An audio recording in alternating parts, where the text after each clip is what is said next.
waa askari ku sugan fiinta sare ee buuraleyda gobolka bari.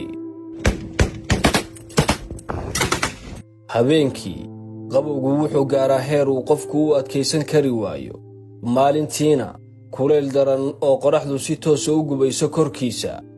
halkan kama jiro hooy, kama jira geed qoraxda laga harsado, mana jirto meel ay gabaad ka dhigtaan. askarigan iyo ciidanka halkan ku sugan waa askar u dhashay gobonnimo iyo geesinimo. maalin walba iyo habeen walbana ayay u taagan yihiin difaaca dalkooda iyo dadkooda. wuxuu la dagaalamayaa argagixisada daacish oo doonaysa inay shacabka dhib, cabsi iyo burbur u geystaan. askarigani waa geesi Soomaaliyeed.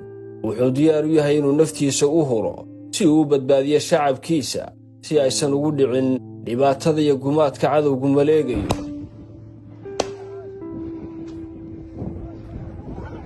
waxay u babacdhigayaan xaaladaha ugu adag ee qofi muto.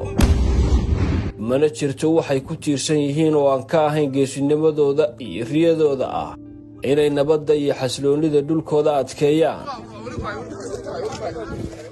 askari walba oo halkan ku sugani ma sugayo abaalmarin, mana sugayo in magaciisa la sheego. waxa keliya ay sugayaan waa in dalkoodu nabad noqdo oo shacabka ay difaacayaan ay si nabada ku hurdaan. waxaa waajib ku ah shacabka Soomaaliyeed, gaar ahaan kuwa Puntland, inay garab istaagaan askartan, taageero dhab ahna u muujiyaan geesiyadooda, kuwaasi oo saacado adag u dulqaadanaya xaalado qallafsan si ay u difaacaan kuwa ay jecel yihiin. geesiyaasha buuraha ku sugan waa muraayadda gobonnimada iyo halganka oo ay u dheer tahay nafhurnimo, dhaawac iyo dhimasho aysan walwal ka qabin.